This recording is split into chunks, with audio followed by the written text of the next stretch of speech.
Hey, Brent, how you doing?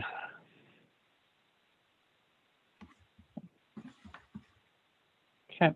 Well, I think, Lori, as you continue to let people in as they come on, I want to make sure we maximize the use of time that we have here with our elected officials.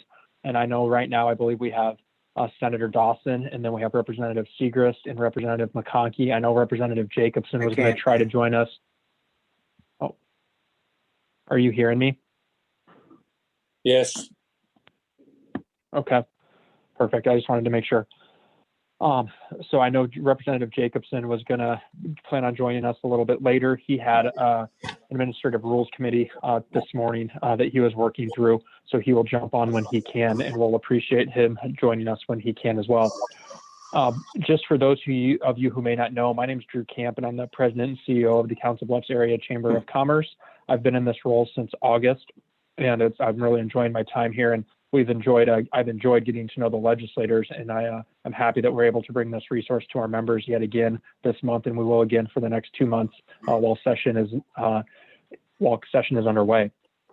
So one thing I wanted to do quick before I kind of provide an outline and then turn it over to the legislators to provide some opening remarks is just to recognize our sponsors. Our series sponsor is Veridian Credit Union.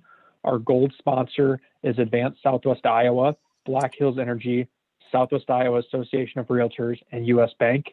And our session sponsors are Pinnacle Bank, Telpner, Peterson Law Firm, LLP. So we thank our sponsors, and we thank our legislators for being on with us, and we thank all of you for participating as well. I think it'll be a really good conversation. There's a lot going on next week's funnel week, so it's a busy time up there at the Capitol, which I'm sure they'll all touch on as we get going. Just really quick to go over kind of the agenda and the process for today. What I'll do is I'll turn it over, as I mentioned, to the legislators here shortly so they can each provide some opening remarks, and then we'll jump right into Q&A. I have some questions and issues prepared to ask them about, but obviously if you have something that you would like noted, please feel free to put it in the chat box, and we'll monitor that chat box and make sure that we get to as many questions as we can. So do make sure that you're active in the chat if you want a question asked. So with that, I will turn it over to our legislators to kind of start with our opening remarks. We'll go Senator Dawson, then Representative Segrist, and then Representative McConkey. So Senator Dawson, the floor is yours. Yeah, good afternoon, everyone. Thanks for having us here today. As Drew mentioned earlier on, we're going to the first funnel here in next week. And things, they've been busy all year, but I would have expected us to maybe not have as busy funnel week as we anticipate on having this next week, because we got so much business off our plate up front, but that's not turning out to be the case. So the Ways and Means Committee is going to kind of take a little backbench to us next week. So we work through some of the policy stuff. We got a lot of big bills coming out of judiciary, state government. I know Human Services is working on a few things, as well as education too. So just probably should introduce myself here, that I represent all of Carr Lake and 2/3 of Council Bluffs. I'm the chairman of Ways and Means Committee. I sit on judiciary, state government, Veterans Affairs, and legislative council. So thanks for having us here today.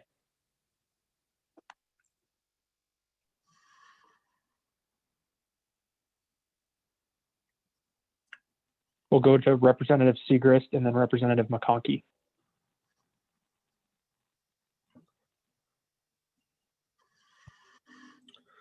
Brent might be having some issues with his audio. Well, since Representative Segrist is a little shy today, I'll go next if it makes it easier. If that's okay. Okay. Yeah, I'm State Representative Charlie McConkey. My district's Northwest Council Bluffs and Carter Lake, and the committee. The committees I'm on is economic growth, commerce, labor, and ways and means. We are approaching funnel, so it is a very busy week. I've got some bills that Monday morning was a bill that it was in the labor, the unemployment bill, changing how it works completely. We were in committee till close to 1 o'clock in the morning on that one. What it does, it cuts the first week of unemployment out. It shortens the weeks of unemployment to 26 weeks. It takes 13 weeks off the length of unemployment. It recalculates how unemployment's paid. And it also limits the amount of dependents. I think it's a terrible bill. especially during a pandemic. The unemployment fund is in good shape. I'll guarantee you at least the next 2 years that there'll be no rate hikes for the employers on that. That's just one of the bills. And then we had the voter suppression bill. I'm sure there's going to be a lot of questions on that. So I will let that be my opening statement, and I'm looking forward to the questions. Go ahead, Representative Segrist. We'll now go to you. So Brent, the floor is yours. Can you hear me, Drew? Okay, because I can't hear you, so I've got the audio on phone, so I can hear now. Okay, very annoying. I'm getting feedback. So I didn't get to hear what everybody else said. It's been a busy time since the last time we worked, and like Charlie, I'll look forward to mostly to the questions. So I'm not sure what everybody else covered. I think you're going to see us start doing significant work the next couple of weeks on broadband access, and start the real work on the budget, and looking at some funding in terms of community college funding and things of that nature. So I'm just going to leave it at that because I'm not sure what they covered, and I'll just go ahead and wait to hear questions. Thanks, Brent, and sorry for the audio issues. It seems like everyone else is able to hear me, so I don't know. I apologize. What's going on? Why. But the first issue that we'll talk about, you talked about the budget. We talked about the funnel. Can someone just, one of the three of you, whoever wants to take it, maybe Brent, if you want to talk a little bit about the funnel, what that means, just to give people some perspective on what the funnels, how they work and how they operate when they are. And then the next piece I'll ask about is the REC, the Revenue Estimating Conference, because I think there's going to be a lot of conversation that we have that rest on some of those issues. So Brent, can you talk a little bit about the funnels, and then we'll have whoever prefers, Charlie or Dan, can talk a little bit about the REC and the impacts that has. Sure. I mean, the funnel is a self-imposed deadline that basically says House bills need to be out of House committees by the funnel deadline, which is next Friday, and Senate bills need to be out of Senate committee by the final deadline in order to stay alive. The exceptions are Ways and Means and appropriation bills. And of course, nothing is dead in the legislature until you go home. So bills that don't make it out can be attached to other bills as amendments, but it is a way to winnow down quite a few of the bills that are out there. So next week will be very, very busy. And there'll be a second funnel in I can't remember, 2 or 3 weeks after next Friday, where House bills need to be out of Senate committee and Senate bills need to be out of House committee, again, to continue the winnowing down process. The budget, and somebody else will talk about the REC, but the Revenue Estimating Conference will meet 3 weeks from today. And then that will really start the budget process in earnest. But next week will be mostly committee meetings, getting bills out in order to have them considered the rest of the session.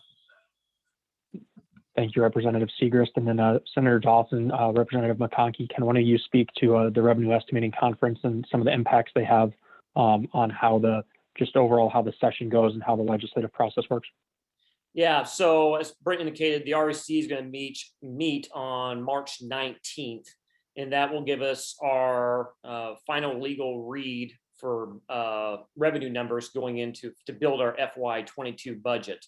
So the REC meets multiple times throughout the year, but what we're really tied to is the December and the March read. So if the December number comes in higher than the March number, we have to stick with the March number. If the December number is lower than the March number, we have to stick with the December number. So whichever two numbers is lower, basically explained as the one we're going to have to be legally bound to, where we build our budget, and we are with a budget expenditure limit of 99%. So while we have the December read, the March is the next most important one, and that's where we're going to have to be bound from to go forward here and close out the session. Representative McConkey, did you have anything you wanted to add? No, they pretty well covered it. It's like I say, it's a self-imposed limitation to weed out some of the bills. And, and we're more than happy to appreciate that we weed out some of the bills. I think everyone here can say that. But yeah, otherwise they would go on forever if we didn't have those limits. Well, thank you, Representative McConkey. And we'll actually start with you, Representative McConkey, on this first question. And it's a House issue right now. It's currently in the House. It's the House Chairman's bill of Ways and Means, Representative Hine, and it has to do with tax increment financing and getting rid of perpetual TIFs and phasing them out over time. We have one of those here in Council Bluffs, the West Broadway corridor. It would have some big impacts on potential large projects, and then also just some existing bond obligations and a lot of different things. I could talk for a while as to why we're opposed to the bill. But can you just touch on your caucuses and your individual perspective on that bill and kind of what you're hearing as to how it may move forward? And then we'll go to Representative Segrist and then Senator Dawson. Okay, yeah, I'm familiar with that. It does, the way I understand it's to get rid of the perpetual TIFs. And I explained to, well, everybody in my caucus knows that, especially Council Bluffs. I mean, that's one of the economic tools we have, being on a border town, is using a TIF, high quality jobs, and there's several other ones. And I think it's a mistake. I mean, it's been troublesome. I know there's probably been a few abuses on that from some other towns on TIF in the whole town, but well, you know, we can address that. I mean, let's not punish everybody. Council Bluffs hasn't abused their TIP program. The mayor knows how it works better than anybody here. But yeah, I definitely oppose that bill. It's a bad bill for Council Bluffs. I think it's a bad bill for Iowa. Not that we shouldn't be looking at it, the program. We should always be reviewing these tax credit programs and improve on them. But I think this won't be an improvement on it. Thanks, Representative McConkey. And Brent, can you talk a little bit about your perspective personally and also just the majority caucus's opinion on this TIF bill that Representative Hine's looking at? Yeah, obviously there are some significant concerns, and Charlie has mentioned some of those. We have not had we have not had a caucus on it. We haven't talked about it. So at this point, I think I'll continue to monitor that. I'm not on Ways and Means, Charlie, and boy, this is annoying. Is everybody else hearing that, or is it just me? Oh, yeah, we're hearing it. Here's what I'm going to do. Brent, probably need to turn the speaker Okay, I down. can't hear anything now, but can you hear me? Yeah. Okay, so I just turned it off, and I got closed captions, so I guess I can read there. So I don't know what's going on. I did a Zoom yesterday and everything worked fine. So we haven't had a long conversation about, or any conversation about it in caucus, but certainly the points that Charlie brought out as it relates to some of those long-term TIFs and how that might affect the West Broadway project and so on are concerns. So I will take advantage of that opportunity to let the chair in the House know those concerns. I'm sure Charlie will do the same in Ways and Means. And then Dan, obviously, Senator Dawson has some influence over that in the Senate. So we will continue to talk about that and make sure Council Bluffs' concerns are heard. Thanks, Representative Segrist and Representative McConkey. Senator Dawson, can you talk a little bit about, I know this is a House issue, but obviously it'll go through your committee if it does make it over to the Senate side.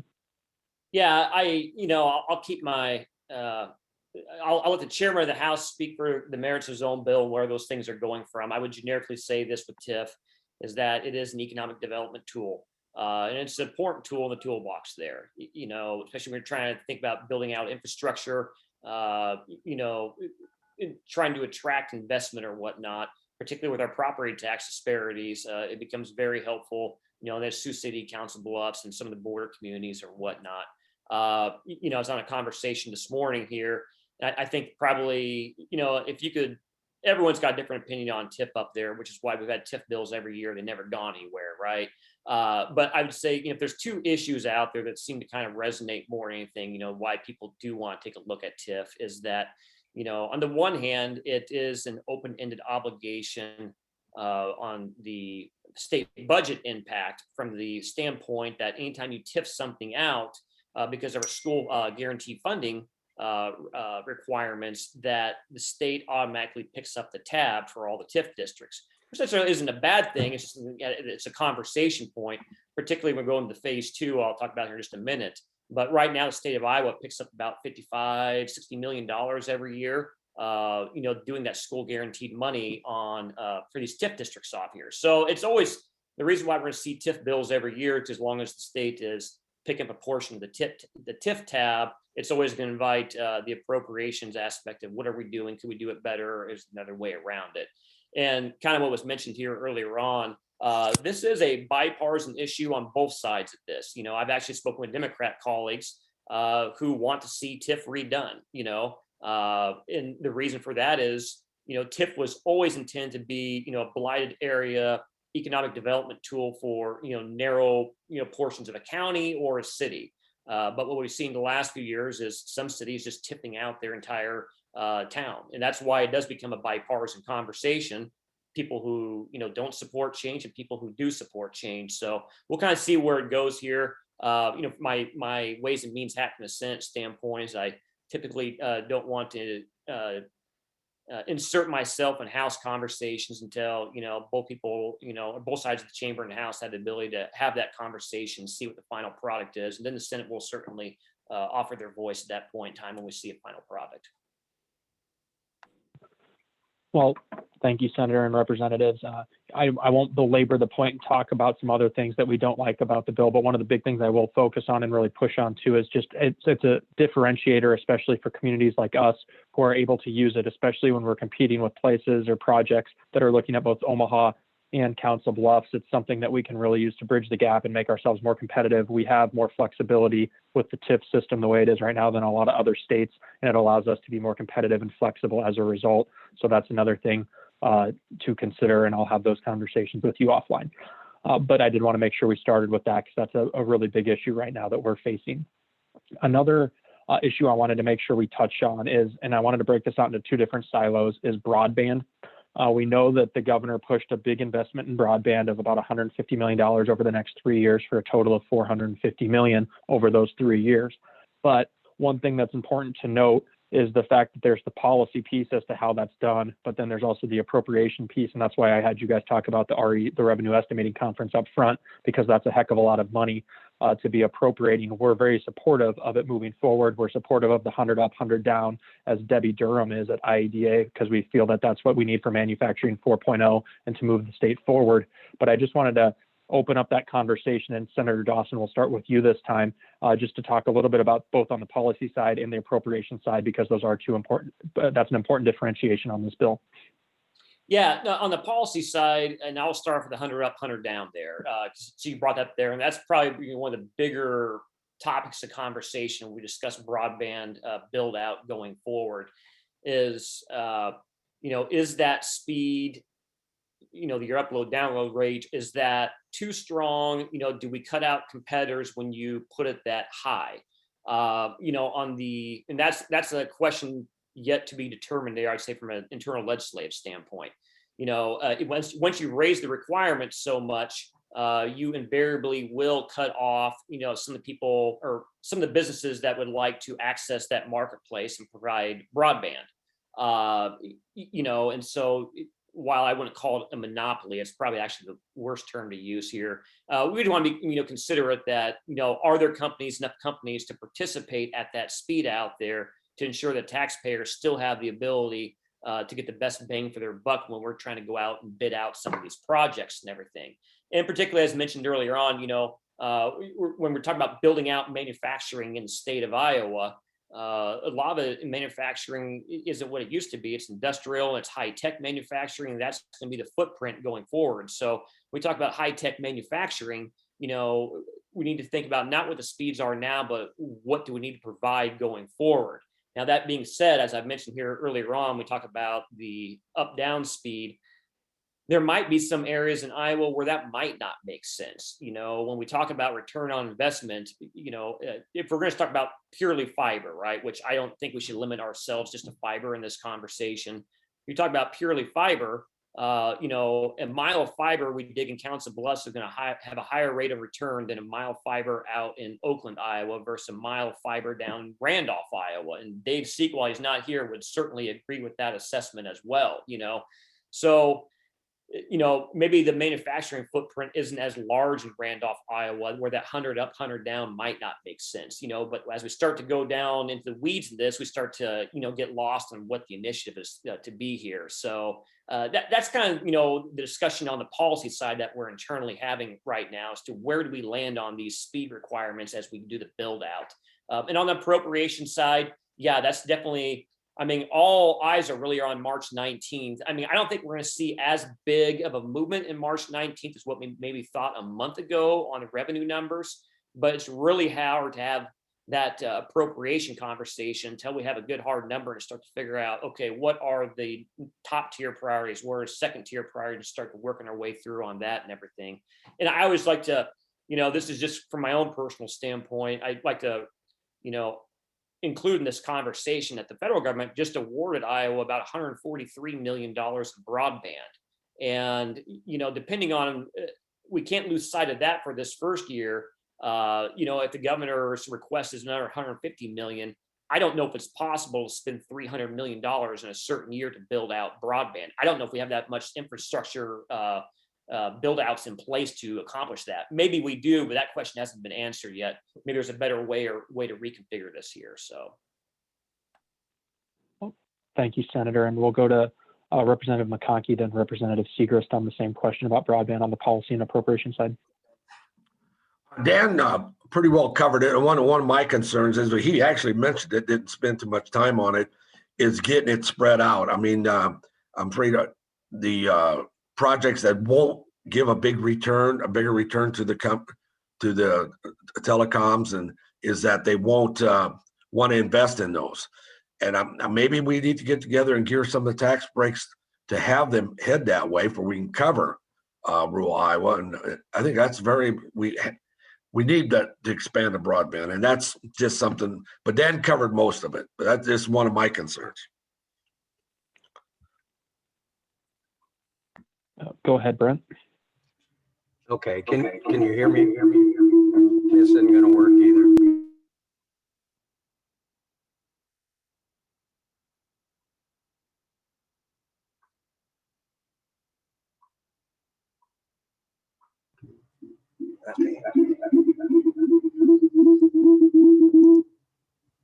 Can you hear me now? Yes. Okay, great. I can't hear anything else, but yeah, it was all pretty much covered. The two real big issues. And again, I apologize. I don't know what's going on with my laptops here. The two big issues are the speed and connectivity. I think the policy is absolutely the right policy. We need to connect Iowa as best we can, but the issue is, does it have to be at 100 speed, or is there different things that we can do that will get us into more areas quicker?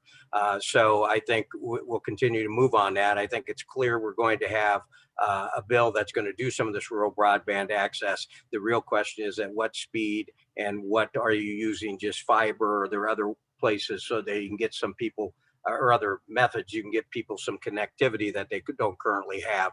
I think the estimate is something like 35,000 residences don't have reliable broadband access, and so we need to adjust that. Then on the funding, it's two things. One, we need to make sure that we see the federal money and make sure we take advantage of the Federal CARES Act money that's coming. I'm having a great day. The federal money that comes in, and I have real concerns that we could spend $150 million the first year in the appropriate ways. I think you'd be trying to spend money that might not be spent the best possible way. So the decision will be how much money do we put into it? How do we continue to move ahead? And finally, to make sure it doesn't become an ICN, an Iowa Communication Network, where we put $500 million into that, and then it's not really used much anymore. So speed and access and funding. Thank you all. And I do want to take a question from the audience in the chat function. And this is from Kelly, who is the director of the Connections Area on Aging.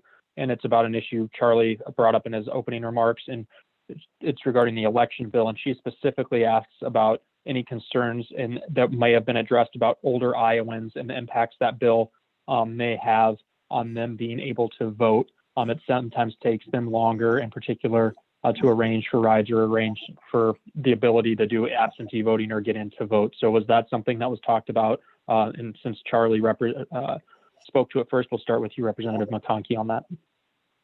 Yeah, it definitely will impact them. I mean, the way I'm seeing the bill, I mean, you can't, if you do get them an absentee ballot, a neighbor can't even turn it in. It could be charged with a felony if they carry the ballot to, which is ridiculous. It is just ridiculous. Everything put in this bill is to slow down voting, and it wasn't brought up in the House, but on the Senate, it was. Their excuse for bringing this bill is election fraud, and the election was stolen. And we all know that's not true. In the House, when they brought the bill to the floor, they said there was no election fraud. Iowa was a well-ran election, and yeah, it's going to impact everybody. It really is. We're down to 20 days of early voting, and you can call and ask for a ballot be sent to you, an absentee ballot request, and the auditor can't send them out. I mean, and they're even putting penalties. I talked to the auditor, Melvin Hauser, and he's not happy with. I mean, even penalty. If he would make a simple mistake, he could be charged with a felony, which is just ridiculous. I mean, there's been a few mistakes that are made, they're corrected, but the way this bill's written, it's so broad that that could happen. And we all know. I tell you what, I'm afraid for a republic and our democracy when we've got elected officials on the floor in both chambers swearing there was fraud and the election was stolen. That's our whole democracy depends on the transfer of power, the peaceful transfer of power, and that's all false. We all know that's false. Probably we had 73% of Iowa's voted. That's a record for us, and with no fraud or any. There might have been some minor stuff, but would never have an effect on the election. Instead of working on expanding that, we're changing the whole system to shorten it and disallow people to vote. I mean, not actually disallowing them, but make them more hoops to jump through, make it harder for the elderly to vote, especially. And I'm just absolutely furious about it. It's just, and they know that most of my voters vote absentee. I mean, I know that. Everybody knows that. And they're making it harder to get absentee ballot requests. I think it's shameful. And I'm just disgusted by this bill. We should be making it easier for people to vote. We don't have fraud here in Iowa. But I'm sorry I'm on a soapbox here, but I'm really upset about that bill. Well, thank you, Representative McConkey. And I did want to give, we'll go Representative Segrist and then Senator Dawson. I know this bill did pass the chambers, but I did want to give you guys a chance to comment on it as well. And then specifically as it relates to the elderly population, as was asked in the question.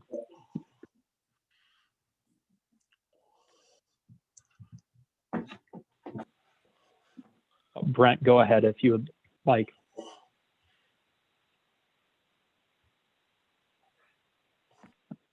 We may need to jump to Senator Dawson. I apologize. Can you hear me now? I'm sorry.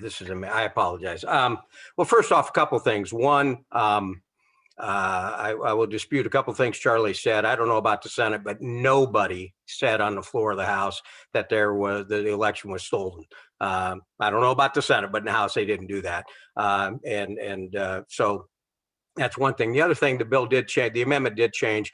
Any voter that once does call in and ask for an absentee ballot, the auditors can send it out. I think that might not have been true in the first bill. It was a technical oversight, but anybody that calls in, they'll be able to send ballots out to them. So that part was addressed. Sure, there are some concerns with the bill. The main genesis of the bill was the election security part of it, or integrity. Last election, you had 3 county auditors, Lynn County, Woodbury County, and Johnson County, who ignored the law and sent out pre-populated absentee ballots against the law. and they were taken to court, and they were told it was illegal, and they actually had to send out new ballots and cost their county taxpayers more money to send those out. They simply said we're above the law, and we don't think it's the right law, and so we're not going to obey it. That was the genesis of this. So that part is very important. The problem you see in other states is where there's so many differences between counties or election officials, and we wanted to make sure that you have to obey the law, whatever it says. Charlie mentioned, and he's not wrong, there are some significant penalties in there if you willfully break the law like those abuse the law like those three auditors did. I talked to Melvin Hauser also. There have been 15 technical violations in the last 6 years issued by the Secretary of State.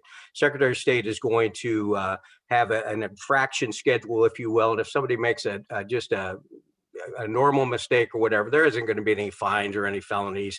It might be a $5 fine or something. So that part is not going to be a problem, I don't think, for the majority of the county auditors. We did lower the amount of days that you have early voting from 29 to 20. I don't know that we needed to do that, but we did that. The national average is 22 days. With election day and 20 days, that means you have 3 weeks to vote. So just because people call it voter suppression doesn't make it voter suppression. You have 3 weeks to vote. You can request absentee ballots. You have 3 weeks to vote. I think that's a sufficient time. 7 states, you don't get any early voting. Delaware, where President Biden is from, you only get to vote 2 days early. New York, you can only vote 10 days early. 29 is fine. I also think 3 weeks is absolutely enough time. Even Tiger Woods, with his horrific accident the other day, if he had a 3-week period, he'd be able to vote. So I think there's enough time.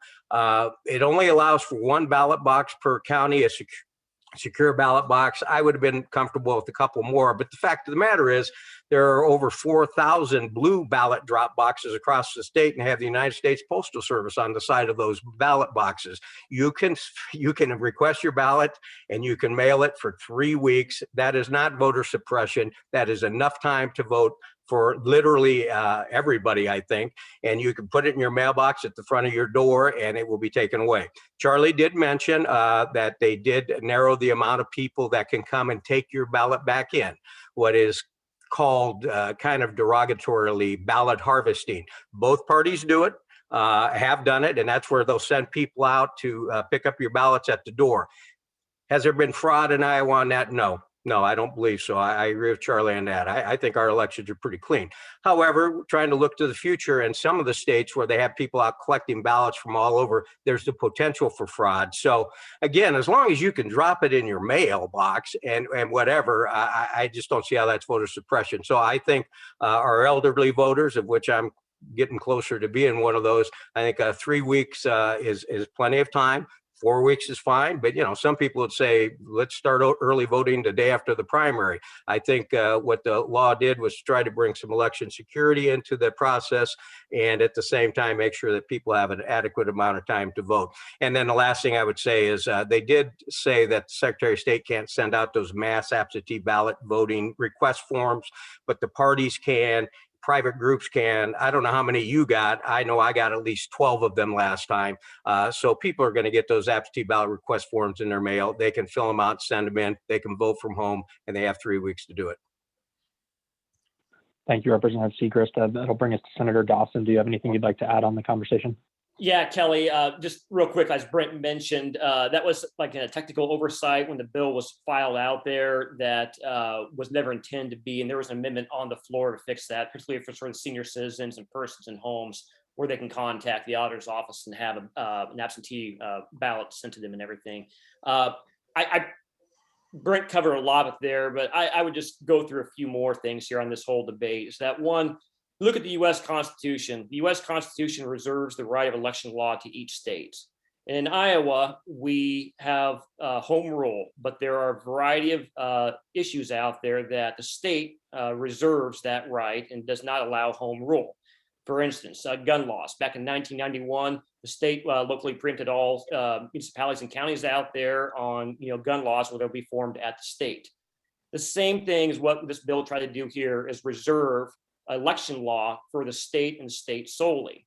There's no home rule for county auditors out there to run around and make up their own rules. And that's, as Brent mentioned earlier on, we had county auditors who not only violated the law, but willfully violated the law. And we had to take them to court this last election to get them to follow the law there, which only further burdened the persons there trying to make those absentee ballot requests. It was brought up earlier on, and I'm just going to refute this.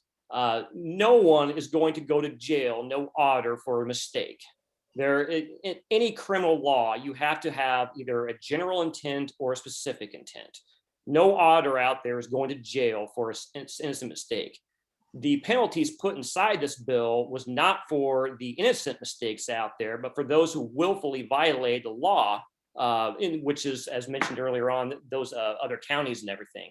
And I would just kind of say, after the election, a lot of us heard, they saw what happened in other states across the country, and we heard, and this is the reason why this election bill before us, what are we going to do to make Iowa's laws more safe and secure so we don't have the problems in other states? And that's the manifestation of this bill. I would go back to voter ID. When we passed that law a few years ago, we heard it was going to impact turnout. We had higher turnout in 2018 than we did the previous off-cycle years. When we did our additional election laws in 2019, or 2020, I guess it would have been, we had a few there each year. We were told again it was going to suppress voter turnout. We had highest turnout this last November than before. And then even in November, or last June, when we went back into session, when the Secretary of State, unilaterally sent out a bunch of absentee ballot request forms and everything, and we came back in and tried to control that process. I remember being asked then, well, how am I going to get my absentee ballot? And I said, I will guarantee you when November is all said and done, you will have multiple absentee ballot requests sent to you in the mail. And I collected them all. Brent actually had more than me, but we had 8 to our household. So, that's kind of disappointing this year a little bit. Then what we're trying to do is provide some election integrity to make sure Iowa has one of the strongest and most secure systems in the state, in the country, as opposed to letting us descend down this path of chaos that we see Georgia go through and some of these other states are, and that's precisely what Brent mentioned earlier on. When you have counties out there unilaterally doing their own thing, it causes chaos and disenfranchises all the voters in the states. We're not going to let Iowa be that way, and that's a representation of this bill here. And I will guarantee you we will still have robust turnout for elections to come. I did want to make another comment on that is, I always hear, and every bill that comes out, and well, other states do it with the unemployment, other states do it. But this is going to make it harder for elderly, more hoops to jump through to get an absentee ballot. We had record turnout because Secretary of State mailed those out. I mean, you might have got multiple absentee requests, but that's the reason why I made sure. And nobody mentioned about purging the rolls. I mean, there's going to be a purge of the rolls. If you didn't vote in the last national election, you will be off the roll as inactive. And that's going to be more hoops to jump through. And there's a lot of people are like that, or don't vote in every election. We had record turnout because we went down from 45 days early voting to 29 days early voting. And we still had record turnout, and we had a secure election. So why do we have to narrow just because other states, other states all have higher minimum wage than Iowa does too. Maybe we ought to be looking at that. If we want to be like other states, myself, I want our state to be better than any state around us.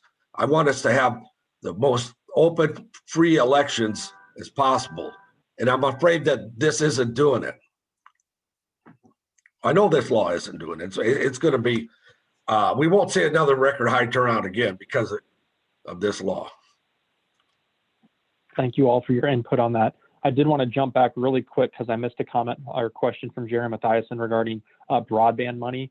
Is there a deadline to use the Federal CARES Act broadband money, the money that the state received for that? Is there a deadline for expending that? And I'll kind of open it up to anyone who may be able to speak to that. I'm sure that I don't sit on appropriations. A lot of the federal CARES money, I think, goes until 2023, but I'd have to check that particular thing. But I'm sure there's some type of deadline. I'm just not sure what it is, but we can check. Senator Dawson, did you have something you were trying to say too? No, I just don't sit directly on appropriations committee. I'm not aware of Okay. specific deadline or nuance. So. Okay, perfect. So in the interest of making sure we get to as many issues as possible, I'm going to combine a couple big issues that kind of be talked about. So there's a bill that Debbie has for Iowa Economic Development Authority about angel investor tax credits and innovation tax credits, and shuffling around all of these different tax credits to still hit that $170 million cap that she has for her tax credits. But, you know, you decrease some here, you increase, you double the workforce housing tax credit, you double the brownfield grayfield housing tax credit within that, and that gets into the housing bill as well. So can you guys talk a little bit about the IEDA bill to kind of shuffle around and prioritize, say, for example, angel investor tax credits, but then also how that ties in to the housing bill and those other tax credits that we're talking about doubling within that? Again, those are workforce housing, brownfield, grayfield, and just kind of a conversation overall of manipulating those allocations within Debbie's $170 million tax credit cap. And we'll start with Senator Dawson, being that you're the chair of Ways and Means. This is very timely and pertinent to you.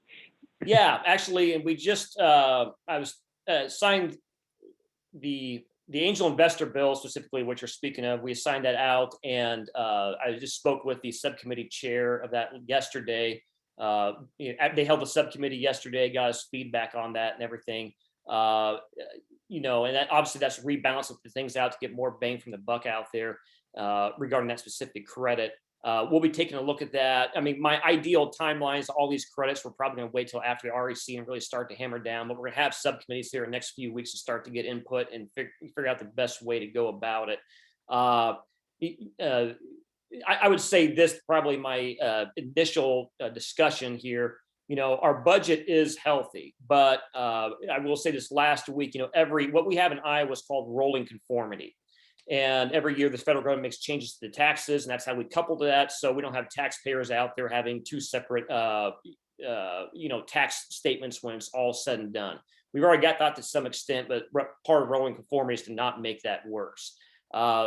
Changes at the federal government, you know, through for the FY 20 or 21 or last year wise, our rolling conformity bill is probably going to come in somewhere north of $40 million here, which wasn't something that we had expected going into this budget cycle. We always have a rolling conformity impact every year, but it's definitely going to be a little more sizable here this year. So that is going to be something we're going to think of going forward here, and that is going to impact the entire, whether it be the housing discussion, whether it be the brownfield grayfield discussion, whether it be Director Durham's manufacturing 4.0 discussion there. Regarding the IEDA bill in particular, what the director would like to do is lower her high quality jobs cap and offset some of that money to some of these other credits here and everything. The thing we have to be very mindful of inside that bill is two big things. Is that one, we haven't been using the full high quality jobs cap every year. It's typically about 30 to 40 million every year. I think it's around 105 right now. So even though if we lower the cap, if we're not going to lower it below $30 million or 40, whatever the average might be, and we increase the cap somewhere else, we're actually going to be spending more in the end because we haven't been using that cap there for the last few years. So that's going to be kind of the conversation is, okay, if we're going to increase the, like, let's say the workforce housing credit, how much, you know, how much are we going to be spending there? Because it probably will be net a higher increase. One of the things inside the director's bill as well that we really need to get our head wrapped around is our bonus depreciation. And what the proposal in there is to basically have the Economic Development Authority be able to hand out, you know, a tax coupling mechanism there that the federal government has, but the state we've decoupled the previous few years. That's probably around $40 million, what we're estimating right there within that component, which is a huge, huge hit. Again, we'll talk about appropriations when it's all said and done. Ideally, it'd be nice to couple with the feds, and the director and I have had some good conversations about that, just fully couple. So that way we don't have businesses and entities out there having, again, they're depreciating this one asset here at the federal schedule, then at the state schedule, a much slower pace, but there's going to be a huge fiscal impact with that. So those are some of the conversations we're going to have going forward. And again, I I think once the March REC comes out, we're gonna be able to actually sit down and figure out what we can actually do here, what we can afford. Because as mentioned earlier on, we still have, the entire broadband discussion out there as well. So there's a lot of moving parts and all this stuff. There's a lot of good ideas, and actually there's not really a whole lot I would disagree with anything IEDA has proposed up front. But just even moving caps and limits, there is going to be a fiscal impact, and so. The Ways and Means Committee definitely need to do its due diligence to figure out what those fiscal impacts are before bringing things to the full floor, and make those best determinations on how we can spur some more economic growth. Thank you, Senator Dawson. And we'll kick it over to Representative Segrist. And again, it's about the IEDA appropriation bill, but also then tying in the housing bill, because a lot of those, they go hand in hand, obviously, because they're all within that IEDA $170 million cap, save that $15 million new appropriation for the IFA tax credit for housing.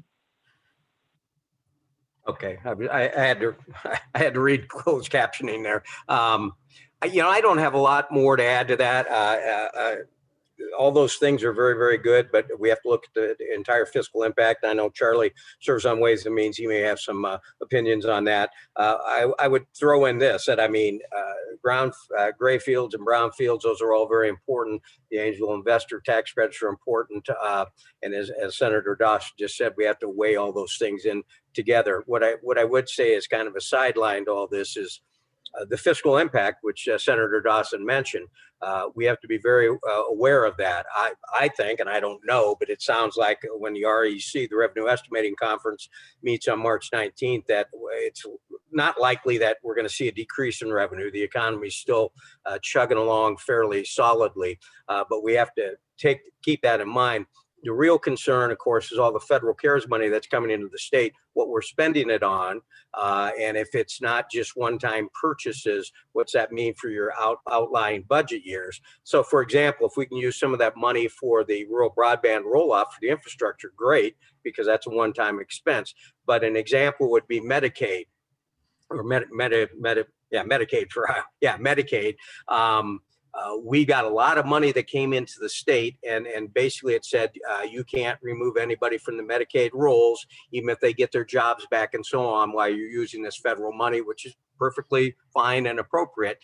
So our cost this year, normally a Medicaid increase every legislative session, it can be 100 million, 125 million. This year it's like 25 million. So that's great. But then as you project it out to 2022, 2023, 2024, in 2024, assuming nothing changes, our annual increase will be like $244 million.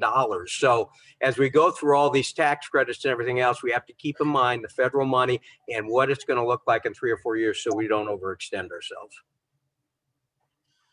Thank you, Brent. We'll go to Representative McConkey on the IEDA tax credit bill, and also pairing in the housing bill as well, because they obviously do play well together, as I noted, within the tax credit cap. And then we actually do have Representative Jacobson. So Representative Jacobson, after Representative McConkey, will ask you to speak about the IEDA tax credit bill and the housing bill.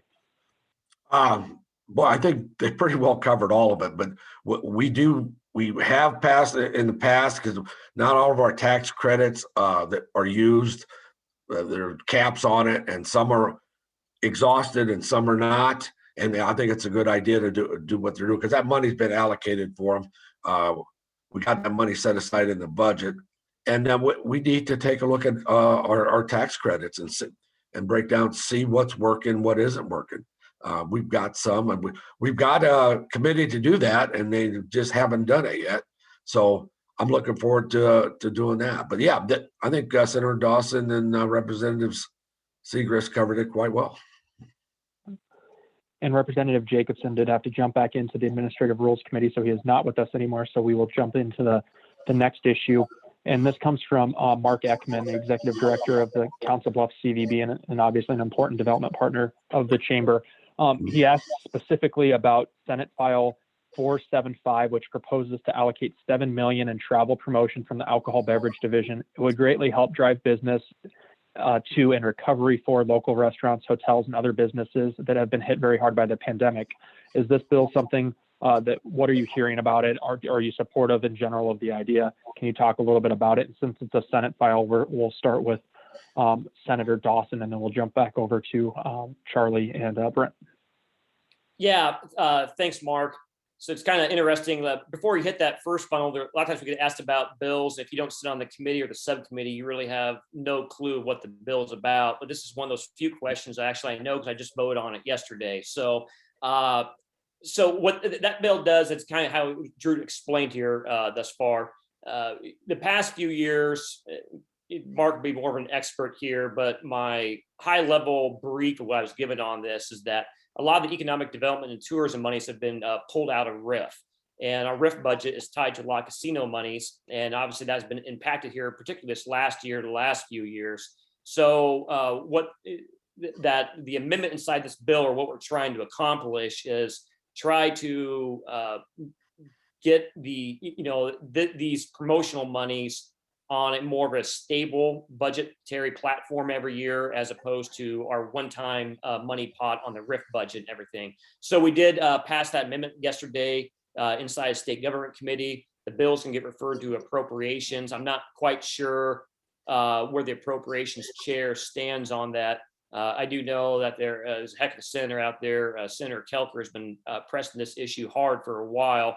I'm actually pretty supportive of the issue because when we talk about other issues that impact casinos like promotional play, eventually at some point in time, well, not in promotional play, but just for an expansion of gambling out in Nebraska, I'm a core believer in that we're going to have to reimagine the RIF budget here in the state going forward, because when you have a third of all monies coming out of Western Iowa that goes into the RIF funding, and we see what's going on in Nebraska there, I don't believe that RIF budget will be anywhere near 10 years from now. It probably won't be what we're enjoying today. So anytime we can offload some of those expenses and put them in the general fund revenue stream, I think it's probably a smarter way for us to get ahead of the impact of Nebraska gambling coming forward here. How that pans out, and again, I don't know. I do know one of the other concerns brought up in committee yesterday was that, and again, Mark would be much more of an expert, but my understanding is basically 6 tourism regions, 4 combined for that funding inside there, and 2 are kind of independent. And there was some concern or feedback about those independent persons or those tourism industries there as to what accountability and checks that they would have put on them, since they're not. The other 4 are part of the IEDA program. The other 2 operate independently, and what checks and balances there would be on state monies going to those to be appropriately used. So more to follow on that, but it's certainly going to be a conversation going forward there, not just on that, but the RIF budget as a whole. Thanks, Senator Dawson. Representative Segrist or Representative McConkey, did you guys want to add anything on that subject? Well, I haven't seen the bill yet, but Mark did email me on it. And from what I read, it does. I agree with Dawson, Senator Dawson. I think it'd be a good for tourism, and it'd be good bill.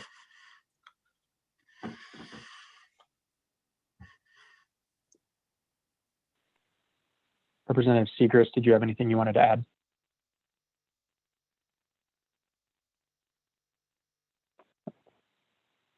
So moving on to the next issue, one that I wanted to touch on, and I know this is kind of a hot. Oh, sorry, Brent, were you having issues? I think he was muted. Okay. All right. I said I was supportive, and we'll have to look at it in terms of the context of everything else that's going on. But yeah, it sounds like it's something that we would like to take a strong look at. Thank you. And Brent will actually stay with you so you can plan accordingly. To start with this next one, for House File 517, it's the medical malpractice tort reform bill. It's very important. I know you guys have heard from our folks at CHI and Jenny Ed, especially being that they're networks that cover 2 different states, and Nebraska has a little bit more. They have a stronger medical malpractice protection than we do, and that impacts the recruitment of doctors, but also just getting them to do things over here. What this bill would do is essentially put a $1 million cap on non-economic damages. We know that the trial lawyers aren't too keen on this bill. We know that for a fact, and we know that there's kind of some opposition from a variety of the healthcare to the trial lawyers at the state legislature. But can you talk a little bit about the medical malpractice bill? It's always been a tough one to get passed, and do you think it has some traction this year that may be able to move forward?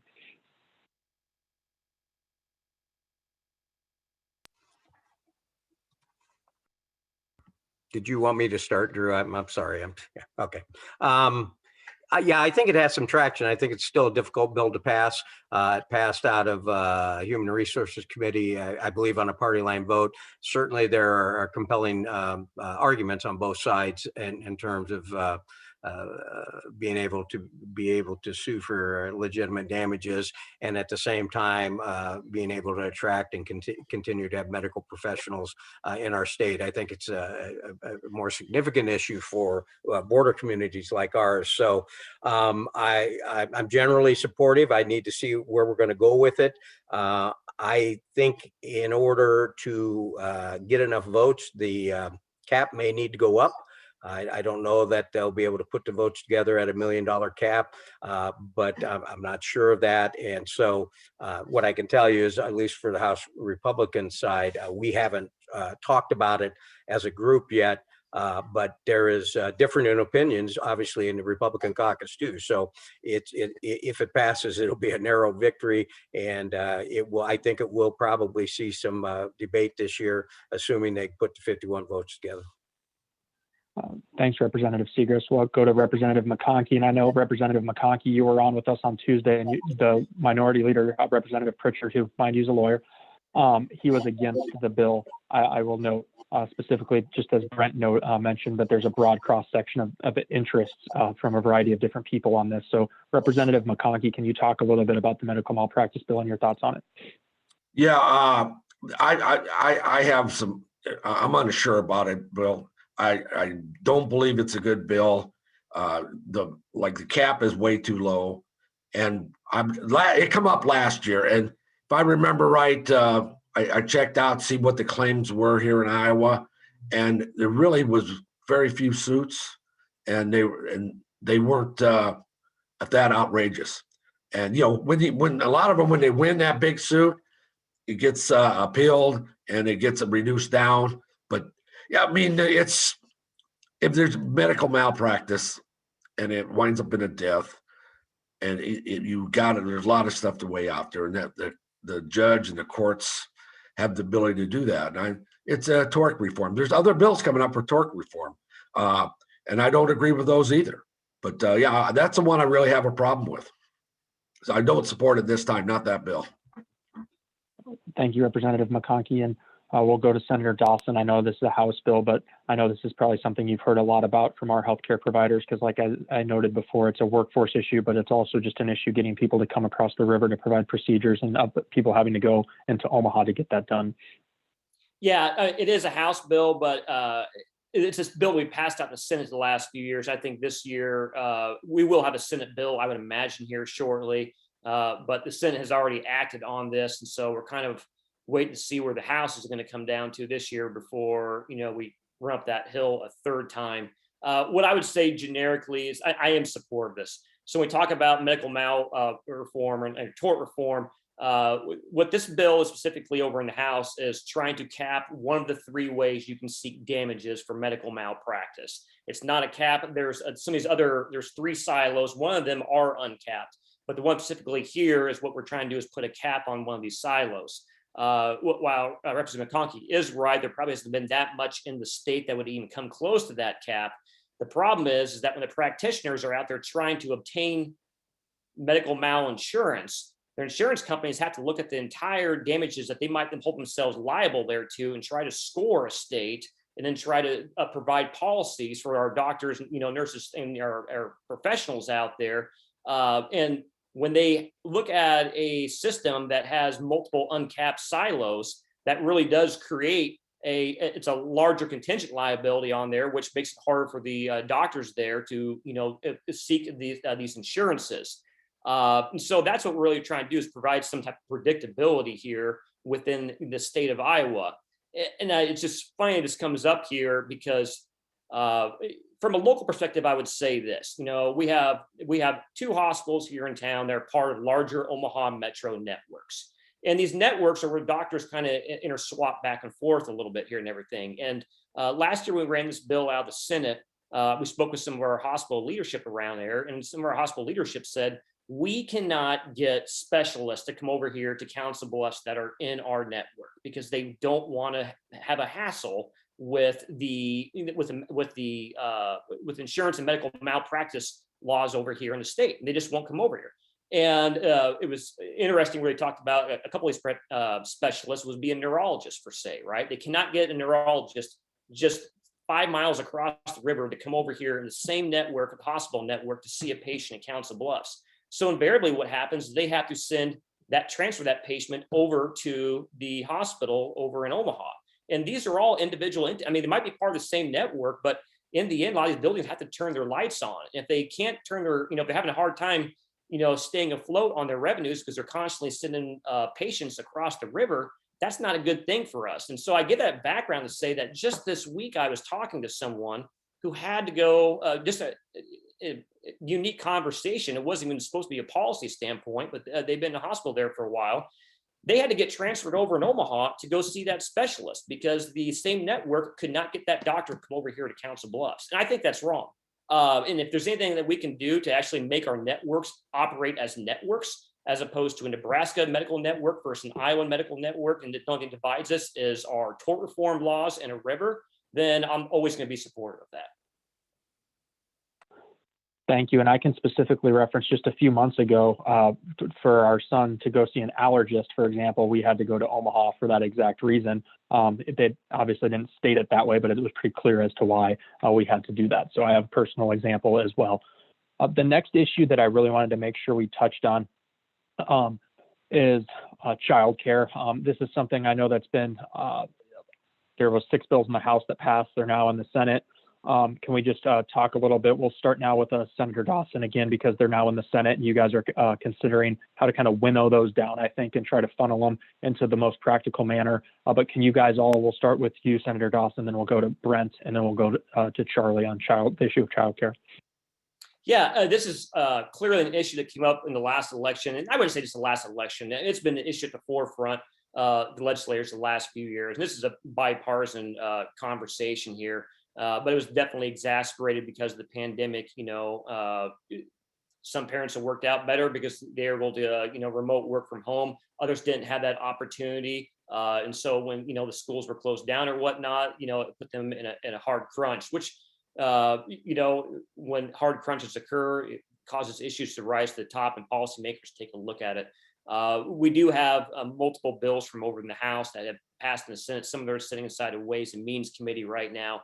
In the back of my head, as I start to work through those, what I would like to do first is look at maybe our current systems and how can we develop those, right? So when I talk about the child care cliff effect and some of those things, some of the tax structures we already have right now, I'd probably prefer we operate on some of those structures. It's some of the bills there, while they are interesting bills, and some are definitely forward thinking a little bit. I'd hate to not evaluate our current tax structures and how we can provide supports to families on these childcare issues and just go off and create another credit or whatnot. Some of the proposals out there, and again, it's not speaking ill of them or anything, but I just want us to think through further. Like I think of one where it's trying to incentivize businesses to provide, or like employer match for, childcare services and everything.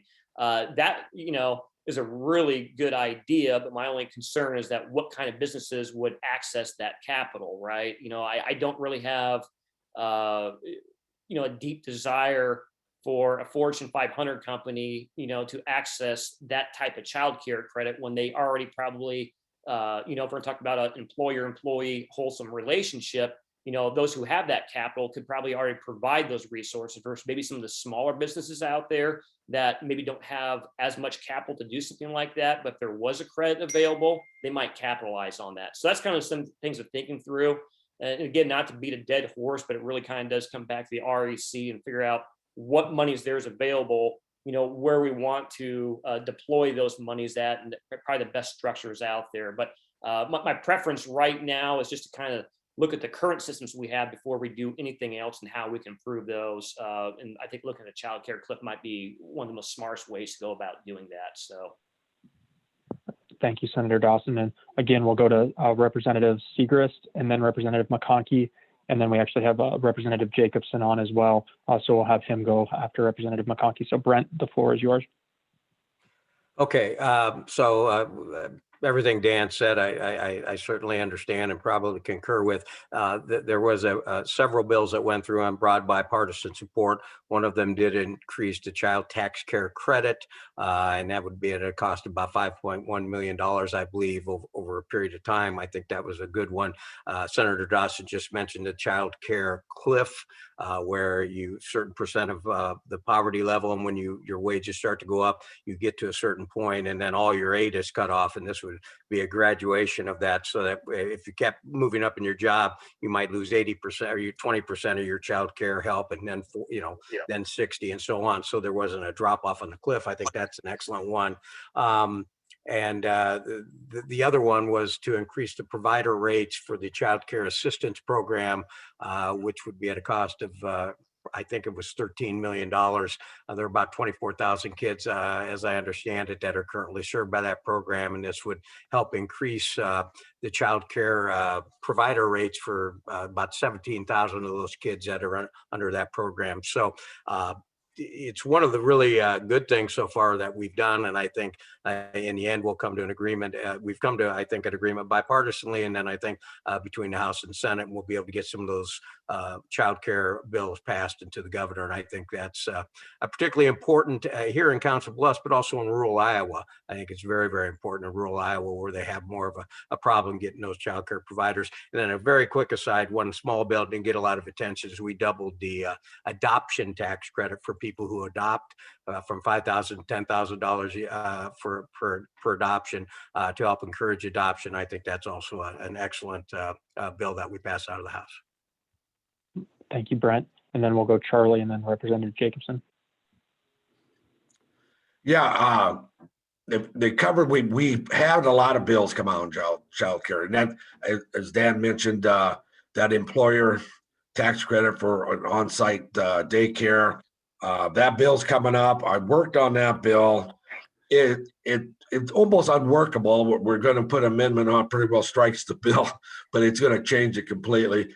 And it's okay. I mean, it's, I think it's still got problems. You'll see it. You get it. I'm sure it's going to pass, and take a look at it. But here, you mentioned both of you guys mentioned the problem. We're just nipping around the edges, a little here, a little there, and it's going to wind up costing us more tax dollars and not getting the job done. So I think we need to work together, put a comprehensive package together that will address the big problem of the child care deserts, and and the wages they pay too. So I'm hoping we can have that conversation. We offered a package that, and it's not cheap, but you start adding up all these bills that just passed, and it might be better to do a one big comprehensive bill. It might seem complicated, but it would coordinate a lot of the stuff we're doing. A lot of it overlaps, but that's my thought.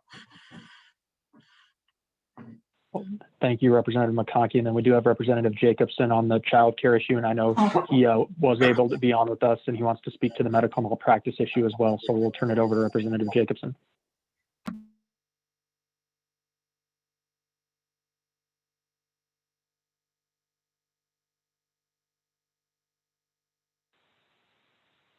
Representative Jacobson, are you there?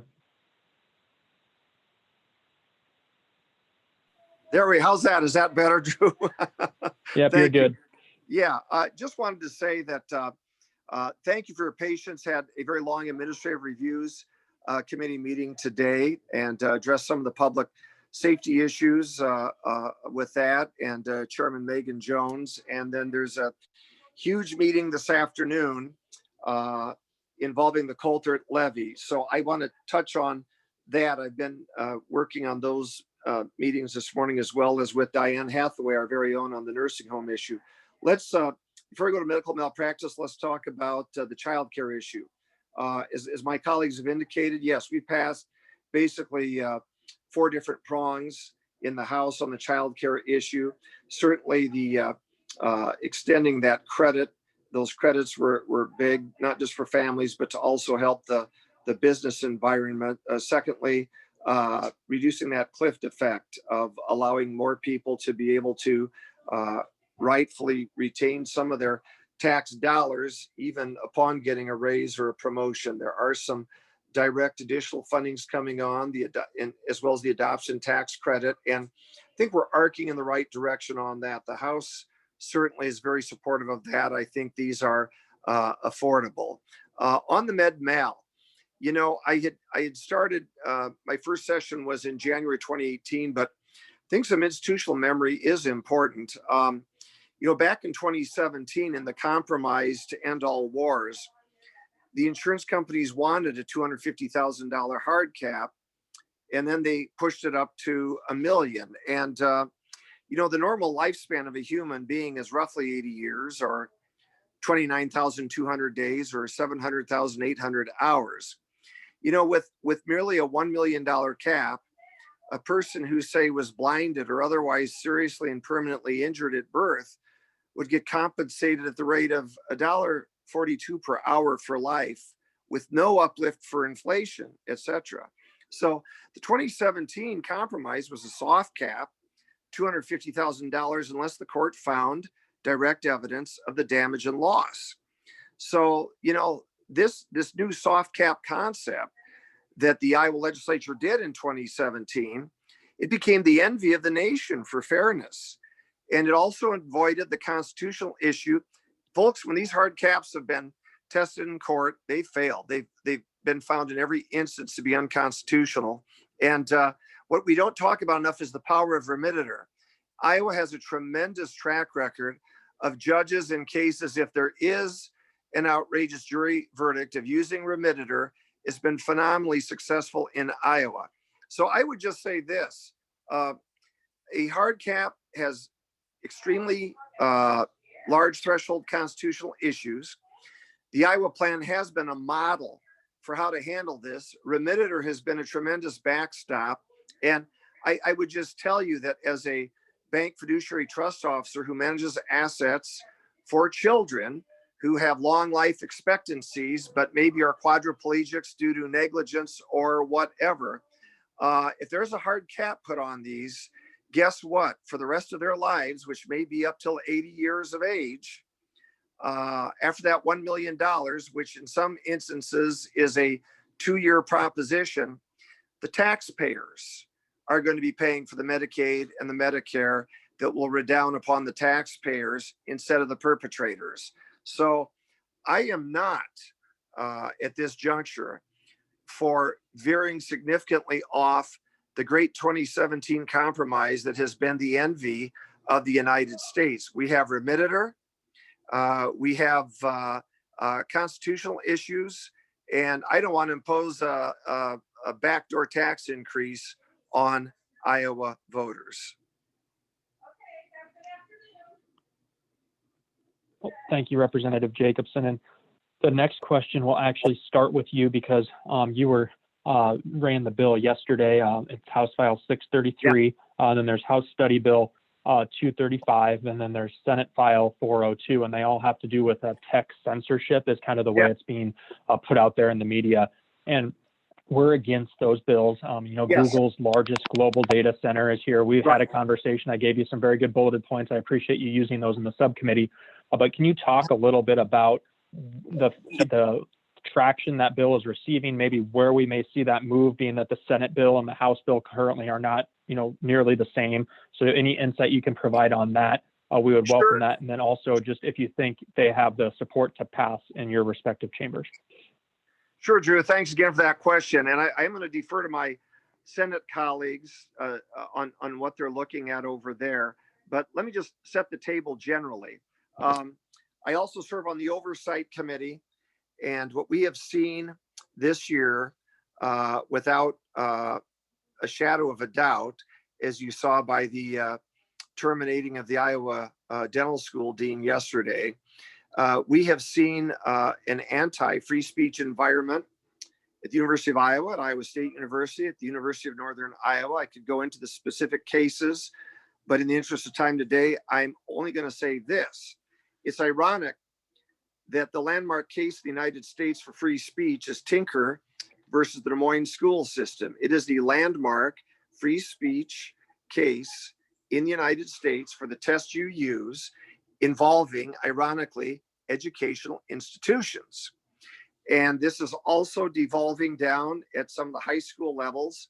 At my town hall in Trainer last weekend, it was one of the big issues, that feeling that there is censorship. Now, I'll just park temporarily aside the fact that right now it looks like we've got institutions in Iowa of various sort that are violating everything from 42 USC section 1983 for free speech, as well as volume 3, title 6 of the Iowa Civil Rights Code. But let's drill right in to social media. You've got a binary choice that you have to make here. Either I'm going to use Facebook because this particular bill of mine was directed at Facebook. Either Facebook is the public square, the new electronic town square, which our Supreme Court throughout history has said a town square, its iteration, you are allowed to pamphlet. And in the old days, they made some, fine arguments. Is it literally the town square? Is it the gymnasium attached to City Hall? Is it the parking lot next to the school? But the bottom line is this, even using the liberal justices on the Supreme Court as a predictor, let's say Kagan and Sotomayor and Breyer, they have been very liberal in their construence as to just what is the town square. And even some of the recent 5-4 decisions have been open to the fact that there are electronic town square potentials out there, especially if the nexus is tighter between the electronic vehicle and the government. We know, as a matter of fact, that Facebook has been very closely working with the United States government in several areas, which puts them potentially as a state actor, and that means they cannot censor. Now, if Facebook says that they're not a state actor, Iowa Attorney General Tom Miller, another Democrat who I respect greatly, who's working with us this afternoon on this flood issue on the Coulter levy, Tom Miller, along with 47 other of our attorneys general across the United States, 48, have sued Facebook for monopolistic anti-competitive practices, which means they're in violation of Sherman antitrust. And that would mean that they've literally subsumed the town square. Ladies and gentlemen, you can't do that. You can't be a state actor and censor. You can't be a monopoly and subsume the town square. And clearly we know, just one anecdotal instance, Facebook suppressed all of the information about the therapeutic, cost-effective, and highly curative combination of hydroxychloroquine, the Z-Pak, and zinc, which now was just, again, validated not only by scientific studies, but by the United States federal government. And literally, Facebook was anti-science and perhaps cost lives by their censorship of that. This bill is a bill that is very similar to what was introduced in Nebraska. And it simply says, don't unconstitutionally censor free speech. If you don't do that, you've got nothing to worry about. Now, Drew, that bill, as you know, is a very general skeletal outline for a bill that presumes amendments. You brought up 5 excellent points to me in our meeting yesterday, all of which I agree with, all of which I mentioned at the subcommittee hearing yesterday, all of which I'm very willing to incorporate into the amendment on the bill. And I won't steal your thunder. You can talk about those 5, but I think the bill begins a very good conversation, and it's already having the salutary effect of some of the providers maybe reassessing that maybe what we need indeed is more free speech, not less. Thank you, Representative Jacobson. And I won't go through each of those 5. I did want to just make a few points that some of the things I have included in some of the comments before we move to Representative Segrist and then Representative McConkey, then Senator Dawson. One thing that has been said in some of the subcommittees I've sat on is one that there's the difference between the public square versus a private company. That's one thing, obviously, that's been made quite a bit. And then another thing is the piece that the Senate bill especially, with some of the pieces within Chapter 554E would be very much, it would have impacts on contracts, and then that would obviously open us up to some litigation, and then have some mandates back onto local government entities. So it could penalize cities, it could penalize school districts, it could penalize a variety, universities, others that receive public funding. If say, for example, Microsoft was to be found liable in this case, that powers Kinnick Stadium scoreboard. So that's something that would become a major issue, obviously, just as Gmail powers a litany of places, emails and YouTube and a lot of different things.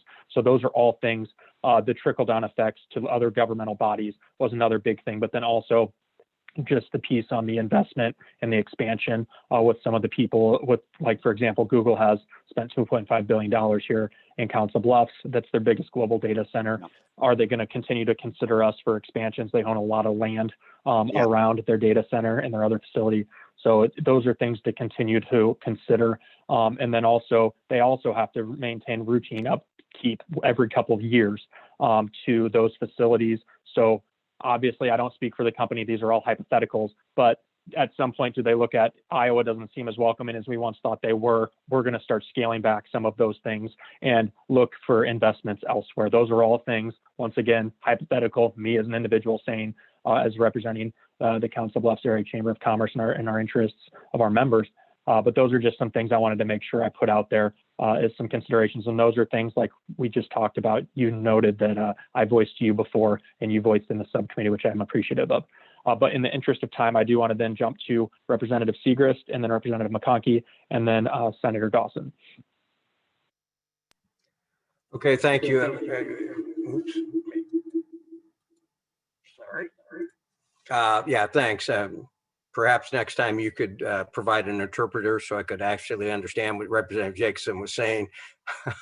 But he made a lot of good points. Listen, there is a great deal of frustration with social media and the cancel culture and everything else.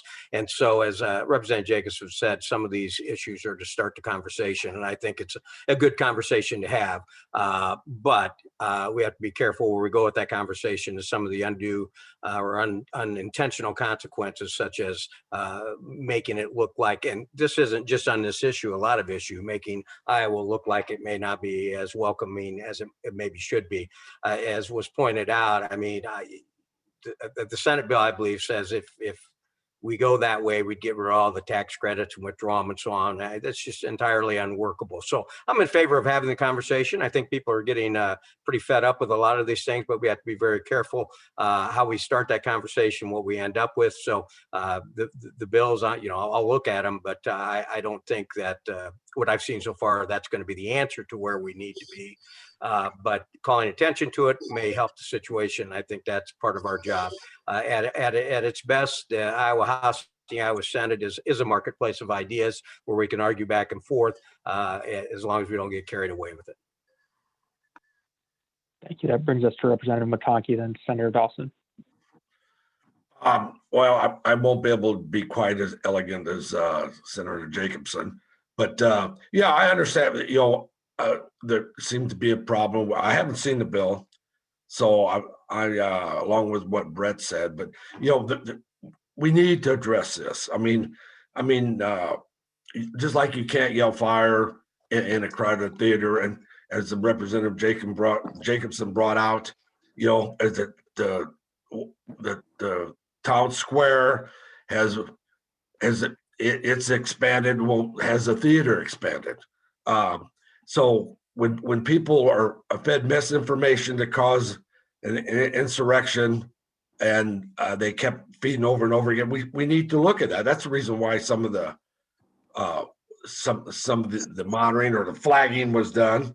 But yeah, I would like to have this conversation and see where we're at. And we got to be careful.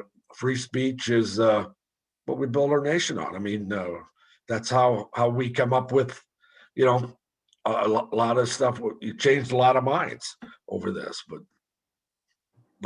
and that, I agree with Representative Segrist on we need to look at it. We got to be careful. And like that, this bill, I don't think is going to be workable. And then Senator Dawson, will go to you. And then I know Representative Jacobson wanted to say one or two more things as one of the bill's sponsors in the House. But then one thing I saw Dr. Murillo specifically asked is, what does this mean? And I referenced this a little bit, but maybe a few more details as to what does this mean for schools or other public entities who are governmental bodies that would, right now as the bill's written in the Senate, be supposed to disconnect kind of their association with any company that would be found guilty of doing such thing as the Senate bill outlines. Say, for example, in this case, she uses Google because they use Gmail, for an example, as their email system. Yeah, I have to get an answer back to you on that local impact. A lot of it trying to do is with state contracts. And like you mentioned before, there's issues to work out here as to how do you unravel all the contracts, set yourself up for liability and things along those lines. I won't repeat what was said earlier too much, but I would just state this principle down here that, when you sit back and assess what happened, not just in January, but in the 2 months after the election, it should concern most persons as to, it's not to target Google around here. The reality is there's probably some, we have this conversation, there's other companies where this legislation is really pointed toward in some form or fashion. But when you have as many tech companies as you did in the 2 months after the election act in a way that they did, it has to cause a conversation. Now, full disclosure, some of this is probably best regulated at the federal level. It's going to be extremely difficult for a state-by-state format to try to address what occurred here the last few months on, some of the censorship out there. But that being the case, it's not, the right answer is not for the states to sit back at forever and watch this conversation not get addressed or not continue, and the taxpayers continue to fund these projects. Specifically in Iowa, what the Senate bill tries to address directly, we are very generous towards tech companies here in Iowa. We have a lot of sales tax deferrals. We have a lot of property tax, things along those lines, and income tax. We can go through a variety of credits we have here as we go through a state. We do about $50 million a year towards big tech in all types of income or sales tax deferrals there to incentivize them. And I guess the overall question becomes is that, if these tech companies are going to continue to censor speech as they feel in a cancel culture politically correct, then why is it up to the taxpayers to continually subsidize these tech companies? So that's the discussion that's happened here right now. These tech companies are private entities, and we don't want to disincentivize investment here in Iowa. But while this pattern of conduct continues, we have to ask the question, should Iowans be funding big tech companies $50 million a year in credits and exemptions? So where this goes forward, it'll be an interesting conversation. As Representative Segrist mentioned earlier on, state legislatures are the cauldron of ideas, but this is a topic that's not going to go away. Thanks, Senator Dawson, and thanks to everyone too for example, Representative Jacobson, who we're going to go to here in a second, for listening and kind of addressing some of the issues that we've brought up. We're just trying to provide a level playing field and bring up some of the concerns that we have that we think would need to be addressed if we are to move any of these issues forward. Like I said, we are against them, but we just want to be at the table as we have these discussions. I'll turn it over to Representative Jacobson. I know that you wanted to provide some additional comments after hearing other people speak.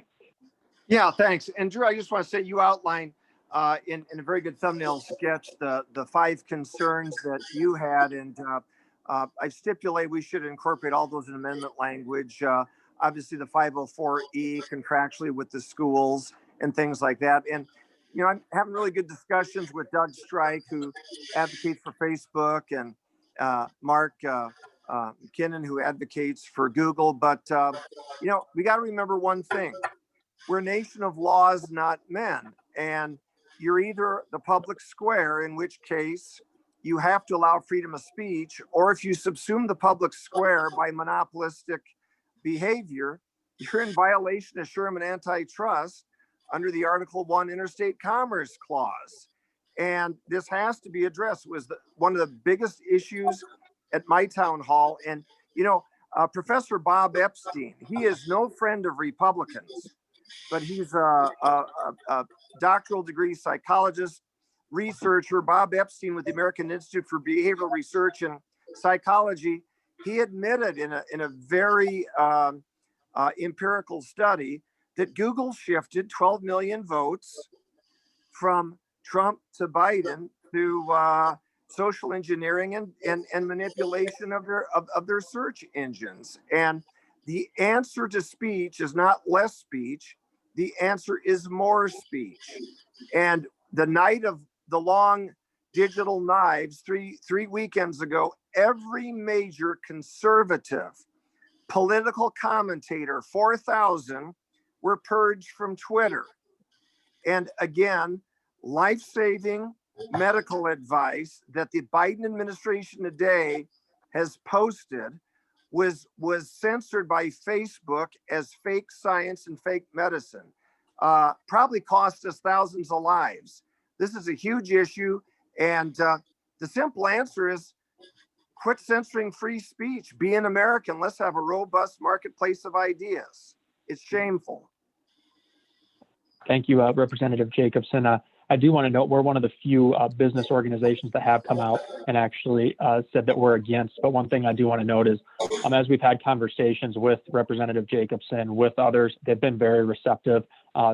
Senator Dawson on the other side of the rotunda. And I thank you for that. And I hope that that'll continue as we have those conversations. This is a very hot button issue right now. It's all over the news right now, but we just want to make sure that we continue to talk through these things in a two-sided approach. So we appreciate you allowing us to do that. We are a little bit past our time already, and out of respect of everyone's time, I apologize. We did not get to some questions that were in the chat box, but we hope that you'll be able to follow up and touch base with some of the legislators or others, or I can possibly help if you have any questions. But we do thank our legislators for joining us today. We thank every one of our members for joining us today. And again, really quick before concluding, I want to thank our sponsors, series sponsor, Veridian Credit Union, gold sponsors, Advanced Southwest Iowa, Black Hills Energy, Southwest Iowa Association of Realtors, and U.S. Bank, and session sponsors, Pinnacle Bank, Telpner Peterson Law Firm, and CB Waterworks. So we thank them for their support. Legislators, we thank you for being with us. We know you have a lot on your plates on Fridays when you're not in session. So thank you, and thank everyone for joining us. And please do come back and join us next month for our other roundtable. There'll be plenty more to talk about. Thanks, everyone. Have a nice weekend. Thanks, all. Thanks. Thanks. Stay safe. God bless.